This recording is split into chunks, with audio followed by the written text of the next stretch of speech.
Makula no simmere nkikomezaawo atamumanyi ojjamu manya mpola mpola omukazi omukadde mu kyacho n'omulabanga yerwanako nnyo yekakatika mu bugoye bw'abaana yeyerusa buli lunaku alwanagane ne bakyachi memba yalowooza nti pasita we baawa agenda kwenda n'oyo mulokole era musumba w'amaanyi abamu ku basajja abakwata ekibuga mu kubuulira enjiri ya Kristo omwana wa Katonda omulamu alidde okulamula abalamu n'abafu. We don't see the peace as you put on those weaves.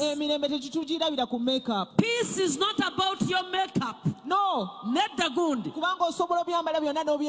You may put on nice weaves and good makeup. A big wig. You may put on everything and you carry it. The Bible says that the word of God will stand, will live forever. We've read the word of God. The word will never stand you. It will never encourage you. You made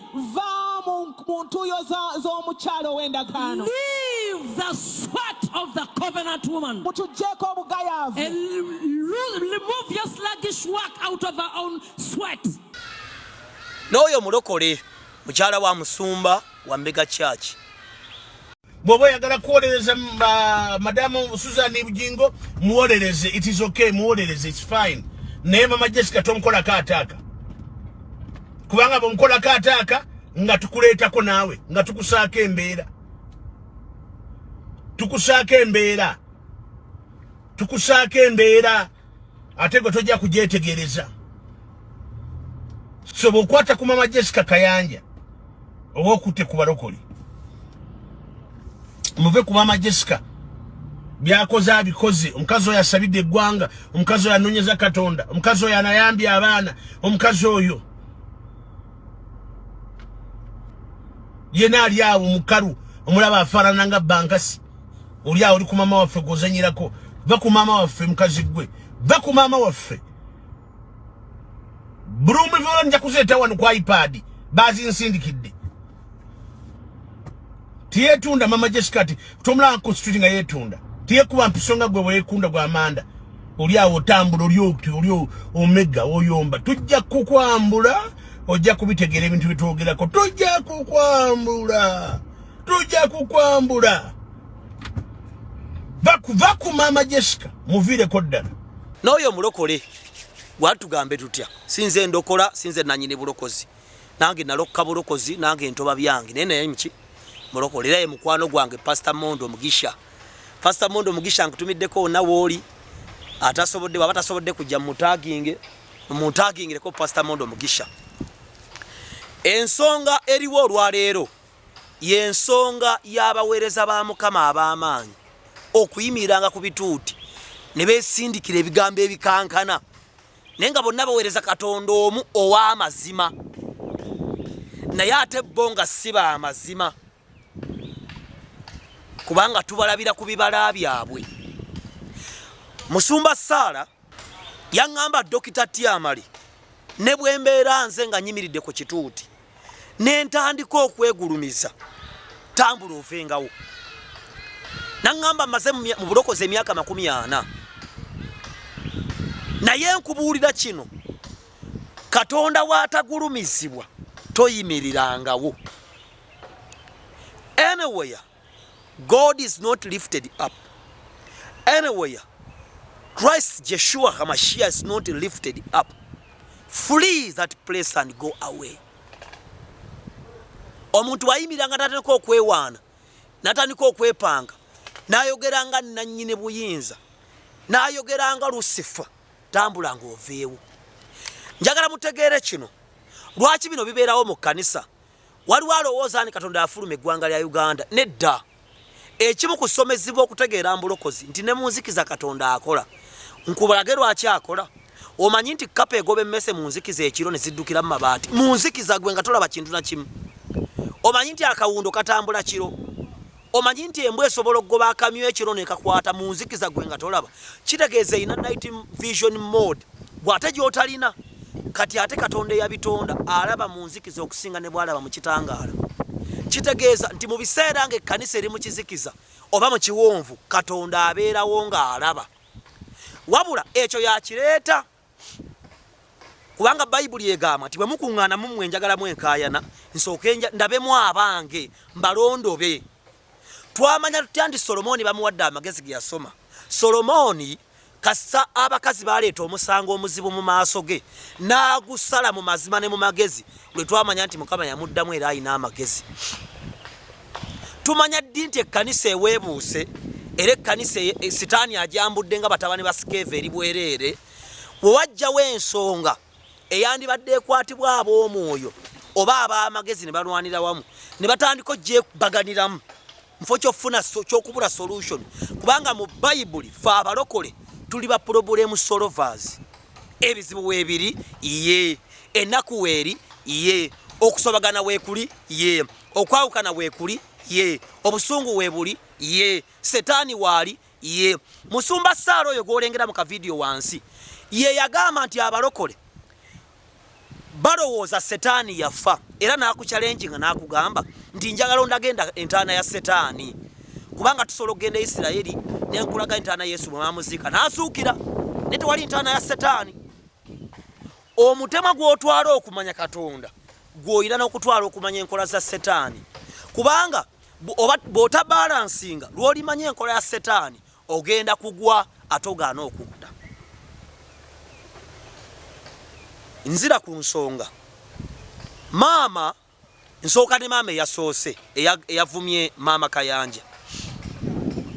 Omukulembeze tavumwa era ekyo maama kye wakoze nange singa nkuvuma kubanga onsinga obukulu nange nfuna omusango. Kyokka tegeera kino nti okuva lwafulumiza ekigambo ekyo wakolimiddwa kubanga oyo mukama mukulembeze oba onakikkiriza oba tokikkirize atuulwako obuyite bw'obulokozi mu Uganda oba kankyanguye kiraasi moneta w'obulokozi oba pulifekiti w'obulokole head boy w'obulokole mu ggwanga lya Uganda ye mwami Pastor Robert Kayanja ne mukyala we kubanga baafuuka omuntu ogwo. Oyinza okuba bamanyiiko bingi naye be bakulembeze abakyaliwo paka Katonda lwali bajjawo n'ateekawo pasitawo oba n'ateekawo Dr. T oba n'ateekawo omulala gw'alonze. Kategeera kino nti bw'obalumbagana osiraana. Kyokka nabo abakulembeze baffe balina okukitegeera nti lw'okwata ebibya by'omu yeekaalu oba n'otandika okutundira ebyokulya mu yeekaalu n'otandika okutemeramu embizzi mu yeekaalu ya Mukama omukono gujja ku kisenge ne guwandiika olulimi lw'otategeera kubanga omukono singa guwandiika mu Luganda oyinza okutya naye gujja kuwandiika mu Luwebbulaniya nga luzibu kutegeera. Katonda yawandiika dda ku bisenge nti mwamutama yabakoowa tabaagala mumunyira mubi. Musumba Saala kyava agamba nti n'ebyoto byammwe bwe muyimirira okusaba binyooka omukka biringa ebiveera ebyokye. Naye kubanga omukono gwawandiika mu Luyudaaya kati bino byenjogera olwo omukono guwandiika akwa comedian Kasiru ne peji yako bagiyita volongoto kaana kabaaki lwaki tekava ku Bujingo bannange yakujjanjaba akabina. Ezo ensonga si za kabina. Tulina babayita ba whistleblowers. Mu nsi waliwo ba whistleblowers. Waliwo mukwano gwange Musa Majoba. Omuntu yenna mu ggwanga lya Uganda ng'olina ekizibu kyoyagala okwogerako kati kitambula bulungi mu gavumenti oba mu kitundu kyo waliwo betuyita ba whistleblowers. Waliwo ebituluma mu nsi yaffe mu byenjigiriza mu byobukuumi mu byenfuna nga twandyetaaza ensi yonna ebimanye tusalire wamu amagezi. Essimu weeziri wansi babayita ba whistleblowers association. Ogenda kukubira omukulu gwe bayita Musa Majoba agenda kulaga ekyokukola. Waliwo enguudo zaffe bazituuma amannya g'abazungu nga tulina abasajja nga Paulo Kafeero babasudde bandituumye n'osanga erinnya oluguudo bata Albert Cook n'ogamba lwaki balutuuma basudde Hamani. Waliwo obubbi obugenda mu maaso ku ddwaliro erikuli okumpi. Waliwo omukungu wa gavumenti akola ekintu ekibi mu kifo ky'okwevumira ku social media tukikole mu ngeri eri organized tugende ma whistleblowers babayita ba whistleblowers association. Olina ekikunyigiriza mu kitundu kyo nga poliisi ekikola amagye gakikola president akikola opposition akikola bannaddiini bakikola nga wandyetaaza ensi ekimanye tusalire wamu amagezi okulongoosa ensi yaffe. Ekyokuddiwamu kiri eki Musa Majoba ebibakwatako weebiri wansi awo era nja kwongera obbannyonnyola Musa Majoba yaani. Bw'eba ensi eyina ba whistleblowers lwaki Dr. Tyamale bwenvaayo okwogera ku bigenda mu maaso mu kkanisa munzikiza kubanga buli omu awagira musumba we tawagira Kristo ani ayimiridde ku lwa Katonda mwena mutegeere kino nti lwaki Yusufu yafuna okuganya mu maaso ga kitaawe era kitaawe n'atuuka noga nti ndikka ebagombe nga nkaabira omwana wange yaloopanga ebibi by'abaganda be mu maaso ga kitaawe ekikolimo kyandiridde enju ya Yakobo singa teyamanya nti bw'avaawo Lawubeni yeebaka n'ebbiira osanga bagendanga ne balwepinga abakazi najja n'ayogera n'afuna okuganja mu maaso ga kitaawe kyokka najja akyayibwa mu maaso g'abaganda be bamukyawa emirundi ena. They hated him more, they hated him the most, and they envied him. Bamukyawa emirundi ena nange mwankyawa temunjagala naye njagala mbategeeze kino mama Jessica Kayanja mama Makula Nanta batwakukkiriza bakuwasa tulina kyakkola naye byonna bye mukola tebigulumiza Kristo ate bwe tusirika kubanga kino kyekiruma Katonda. If anything bad happens and no one comes out to condemn it, it means we have come to agree with it all. Bosoma Bible bobakuba Stephen Amayinja, the Bible says that even the Jews agreed upon killing and we are happy. In fact they were happy because Herod n'abalala nga kuliko ne Paulo eyafuuka omutume eyali Sawulo basiima okuttibwa kwa Stephen. Dr. Tyamale bwensirika nga waliwo ekibi ekiguddewo nange enzikiriziganya nakyo kubanga Bayibuli egamba nti ayamba n'ayambwa ku mukono ku lunaku luli baligwa ku mukono ogwo mu kooti singa oba olaba omuntu ng'afumita munne ekisono otayogera mwenna babasiba emyaka gyegimu.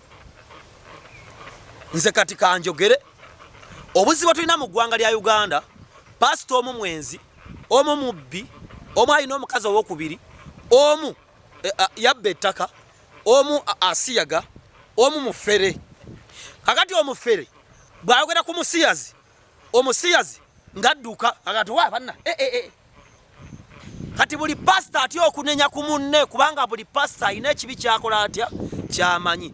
Naye nze Dr. Tyamale first of all I'm a media practitioner nyimira ku lusozi lwa media kyokka ate nyimira ku lusozi lwa faith. Kati mbeera wisobbulowa ng'omukulu Musa Majoba gamba Musa bw'oba olina ekizibu kyonna kyolaba ekitagenda mu maaso kyeweemulugunyaako tugattiramu eddoboozi nga naye kwali tweyambeyambe. Nange Dr. Tyamale mpita abantu mwenna nze nsabira ku Volunteers of Salvation Outreach musumba wange ye musumba Sala Mikisa yaŋŋamba tobbi enjiri gye nkubuulidde kutukuzza genda oyimuse Kristo mu mawanga gonna nga kimulaavu bwagenda nayambala nga abakazi nagenda nasitunda ebisiyaga. Nange Dr. Tyamale ndi mulokole nakkiriza Kristo byonna sibimanyi ne ku lw'omulimu gwenkola guno Katonda alinyweza. Kati muwulire ebigambo bino mwabagamba tekannawasa katulinde omukazi gwe ngenda okuwasa agenda kuba wa kitiibwa agenda kuba mulungi amanyi Katonda agenda kunzalira abaana abamanyi Katonda tubateeke mu kkubo ery'okumanya Katonda. Sigenda kukola divorce, sigenda kugwa ku accident, sigenda kuyirwa acid. Abali emagombe bawulire, abali mu bwengula bawulire, abali mu kibira bawulire, emizimu gye waffe giwulire na buli lulimi olugolokokera ku Dr. T okundoga okunnemaza okunsiriwaza okunjafuwaza okunkolimira okungetaageta okunnyonoona mu linnya lya Kristo muzzukulu wa Dawudi ekikolo kya Yese omwana wa Katonda omulamu ow'e Nazaaleethi. Bino ebigambo mbyogera mu makati g'abantu bemmanyi nti bankyawa kubanga oli bw'oyogera ku Bujingo awulira nga Bujingo si Kristo wadde yankola obulungi era musaamu ekitiibwa. Mama Jessica Kayanja be balabirizi b'obulokozi mu Uganda ne si be ba Kristo wadde tubawa ekitiibwa. Naye bannange tweddeko musumba Sala yagamba nti leero obulamu enkya kufa kubanga akijja mu Bayibuli si yakyogera. Naye oluvannyuma lw'okufa waliyo omusango. Tewali kyonoonye ekkanisa nga bakazi b'abasumba kyokka ate nga be bandinywenyezeza ekkanisa kubanga omusumba abeera ku leve emu ne mukyala we. Singa omu abeera wansi ng'omu ali waggulu ekkanisa egudde. Ekyokubiri si buli mukamusumba nti alina okubeera pasita. Waliwo ne mukamusumba asobola okutuula mu audience naye nga bbaawe ku kituuti abuulira Katonda n'atambula. naye buli mukamusumba pastor, buli muyimbi wa gospel afuuka pastor. Kati as time goes on, kubanga tusinza katonda ow'amagye, katonda ow'emiwendo ne katonda w'obudde, buli kimu tukikwasaganyiza mu budde, nti essaawa, olunaku, eddakiika, emyaka bwe ginaatambula, bw'oba todiirinze na bwavu woofunira success, tugenda kulengera engero oba proverbs nga zze mu bulamu bwo, nti ekyennaku ekirala ne kibeerawo ku nsi, abadde house girl okufuuka mistress. Susan Makula, weebala omulimu gw'okola.